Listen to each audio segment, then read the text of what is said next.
Win hini som ni le pariat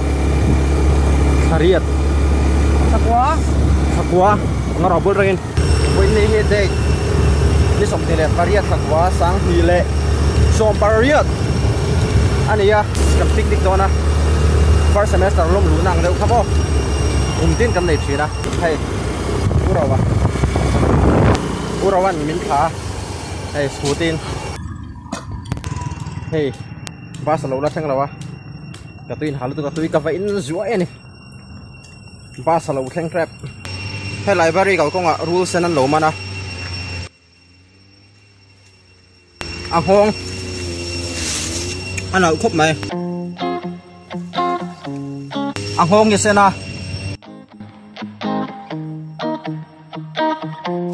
rule hi tha mai tur ni lawa ta hin ka chua don ni ta khong ai thak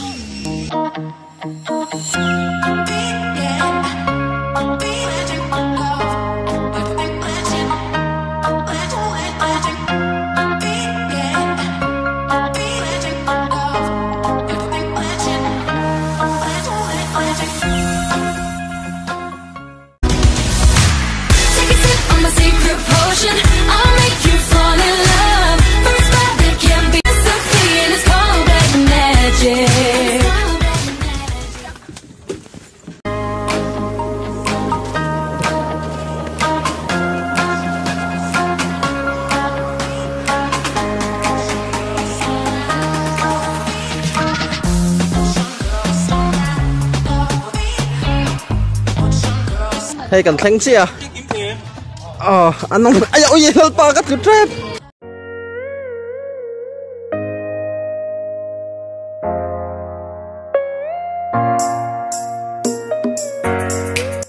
khu làm bằng quan swimming pool mà cần cần hi Nextcomm anh này swimming pool pan nom mel không mày à sao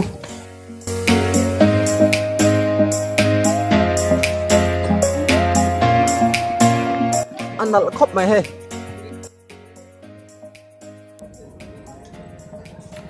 hay swimming pool anh ấy làm bằng he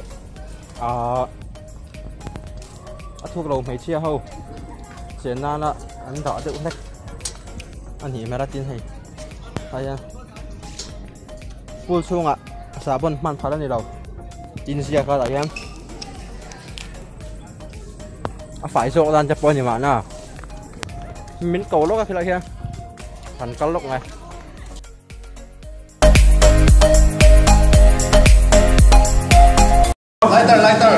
later có gì luôn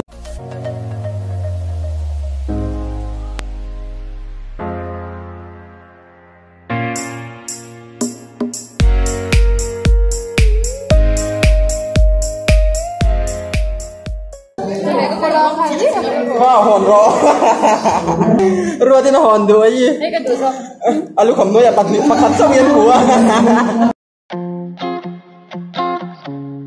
rô thì nó hiên lòm liên tục rô thì nó lòm mà sẽ đủ cọp đầu đeo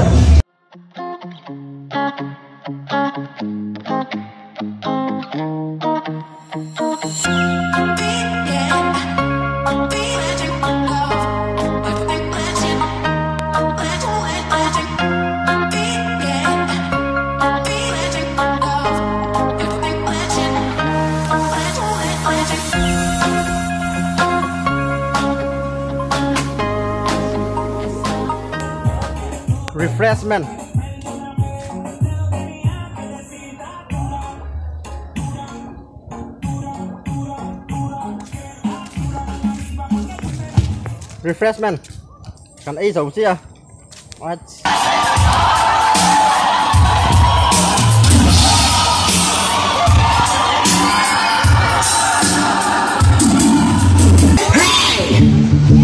tao đi nghề Mỹ tôi cầm sáng vẽ nè thấy oh my god đánh khéo thì á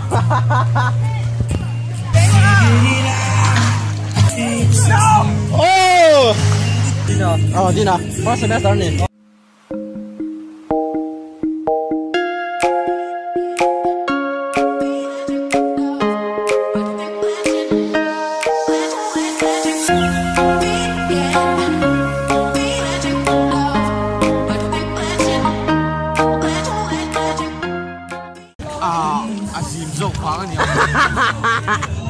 bị thiết địch tổ tắt rồi. Sao bị thiết? Anh đi cái lầu rồi. Anh đi cái lầu rồi. Another chance to swim here. No, we don't have extra. Extra clothes. You don't bring your extra clothes. Ah, what's so sad?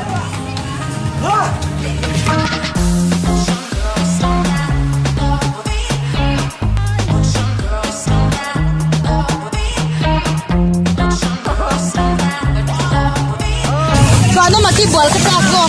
Cùng khá đành và anh bùa tỏ là văn bùa đó nè.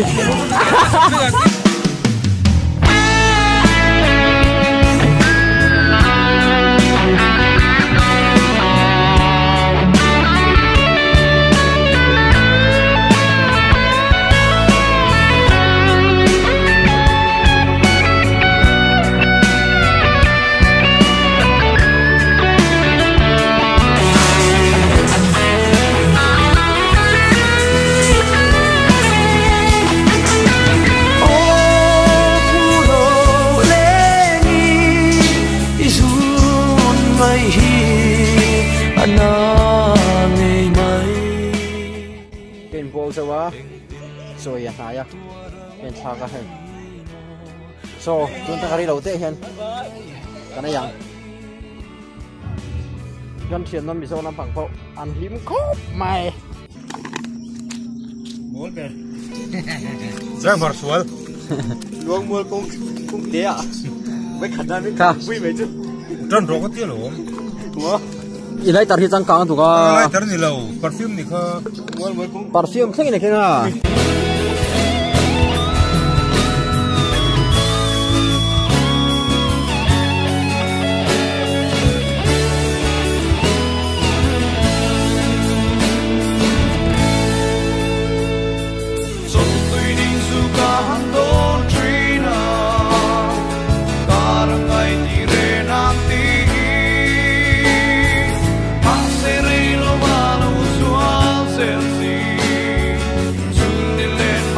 Come in, bro.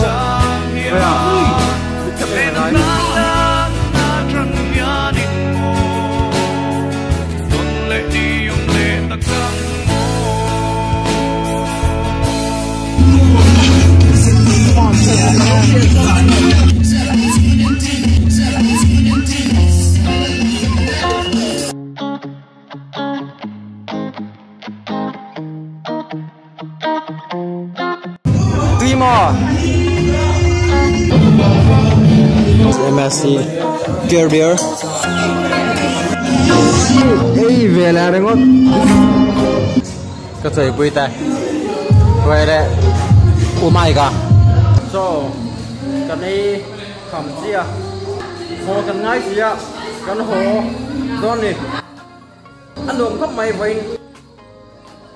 Thầy nhiều tin tỏ lờ. Xem sẽ. Đấy mà nuôi lòng đẹp có tỏ xem. Thầy ruột gì? Tầm mấy em này mà.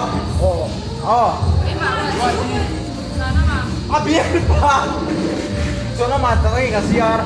Ni mấy cái này biết mà. Nó biết mà.